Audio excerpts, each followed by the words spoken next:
وتعز من تشاء وتذل من تشاء بيدك الخير انك على كل شيء قدير. ډېر ګران صدر صاحب په اجازه سره هغه لکانو د یو دوه شعرونو فرمایش کړی دی، خو ما یو دوه درې شعره نور نه وي راوړي چې د سود پیسو کې یو حاجي صاحب دی چې څښاک وباسي. د سود پیسو کې یو حاجي صاحب دی چې څښاک وباسي. دا خلک ګوره د ډمبرو نه هم شات وباسي او بس یو څو چړې نوی شعر دی پکې، بس یو څو چړې ساتلي په دیاړی باندې دي، یو سپین موټر دی او صوفي صاحب پکې نعت وباسي. نور شعرونه دي چې نوي شعرونه دي. دا چې طرف د یو بدکار او زنایي کړی دی، دا چې طرف د یو بدکار او زنایي کړی دی، دا خو د پی او تپګار د مرچکي کړی دی.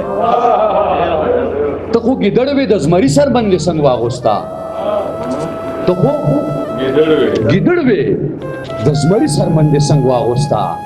دا سرکس نه دی چې تا کار د مداري کړی دی. او دا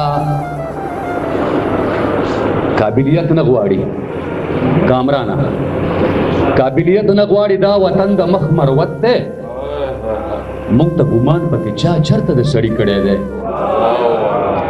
او بسره موږ د مادم مس کلندر هم کولی شو، بسره موږ د مادم مس کلندر هم کولی شو، خو موږ د امن سره لوز هم جلالي کړی دی. او مهرباني یو نظم دی، مرګي نه ګاټې دي پریوتي چرته هسې نه چې په ما لاس کېږ نه دي، د خپو نه مې دمونه باسي، که جور بش مې د ژوند راله راونه ریبي، په دغه یره مې د سود څښتن ته لاس ونیو، دا خانګې وانګې سا مې ځان سره په غېږ واخېسته.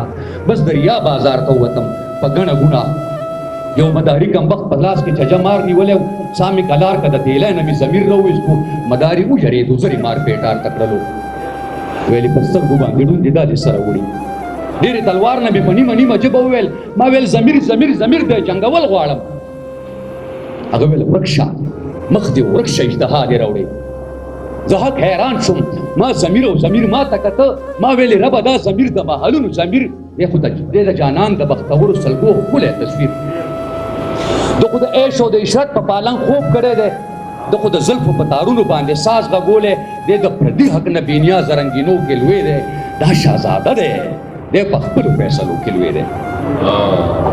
زر مې فیروز افریدی صاحب زر مې تیلی ته کو سا مې مټ نه ونیوله، په لاره لاره راله مخې له تاجر راغو. ما ویل تاجره ای تاجره یو خبره واوره. هغه سپېږمې په ګوتو ونیوې، ویل دې کې څه دي.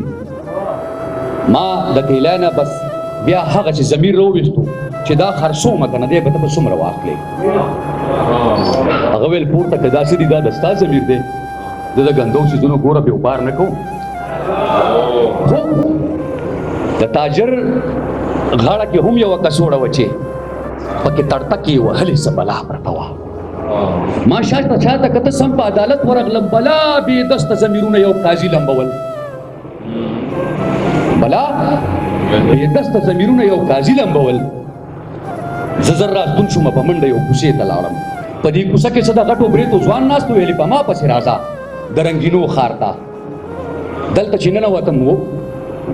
چې ننوتم واړه ګونګروګان شرنګېده، وګیر چاپېره غځولي او بې دس مخونه، او بل طرف ته یو سپین کي مرز وهلی ضمیر، د خپو د لاندې بلا ډېر ضمیرونه پراته، د ګونګروګانو نه د زړونو اوازونه راتله.